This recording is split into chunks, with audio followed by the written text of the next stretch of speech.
if you have time for one more question, I think that bringing this all back to the ground level, what's so interesting to me about, and thank you so much for coming on again, because this has been so fascinating for me. What's really great about it is you can take diplomacy on every level. Like, you can bring it back to your own personal relationships. Everything that we've been talking about here, you can use in your own personal relationships. And absolutely, that's what diplomacy is. Yes. Exactly. And when you were talking about all this sort of stuff, I thought of this great quote that I read from Zeno again today, because I was studying him. And I want to read this, and I want to give you an opportunity to tell us how people can use diplomacy in their own lives, or even in order to help governments or whatever. But there was this great scene. I'll set it up for you. So Zeno learned from this philosopher Crates of Thebes for about 20 years, this Cynic philosopher. And he also learned from a few others. And one day Zeno was sitting there listening to Stilpo, the philosopher, and he was learning from Stilpo.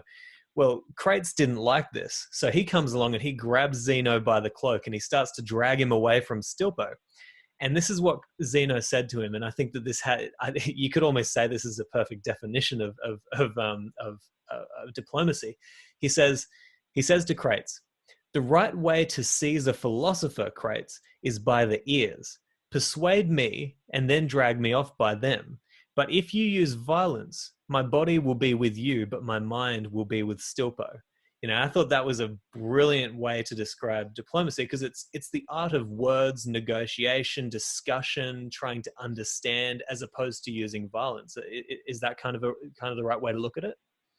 Well, that's right. In my little book, Diplomacy with Oxford, one of the cynical definitions of diplomacy on page 1 is this British comedian, name is Caitlin, and sometimes people ascribe this to other people, but she said it. She said, well, diplomacy is saying nice doggy until I can find a rock. And that's a cynical version. That's a cynical version. I go the other way. Diplomacy is how we negotiate with others, whether it's at personal level or state. We belong to companies or whatever it is. I mean, it's how you get on. I'd written in my book about the importance of leverage and asking for a little more than your position would allow. And a famous agent in Britain called me up and said, "Look, I read this passage, and would you like to write a book for me on how we can use your principles in everyday life?" He said, "You can make a lot of money." I said, "Look, I'd like to make a lot of money, but if I wrote a book at this point in my career about how you use diplomacy every day, people would just remember me as a how-to book. They wouldn't read the other. It's like the guy who wrote Love Story. He was a great classical. He knew a great deal about antiquity, and when he wrote this book, he became very famous with this little sort of maudlin tale of two people in love, one of whom was dying. He became so famous that his colleagues no longer took him seriously. He didn't take any of his serious work seriously because he'd become popular.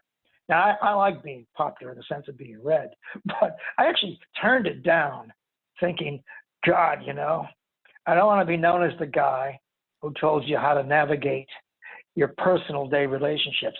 That's exactly what diplomacy tells you to do. Yeah.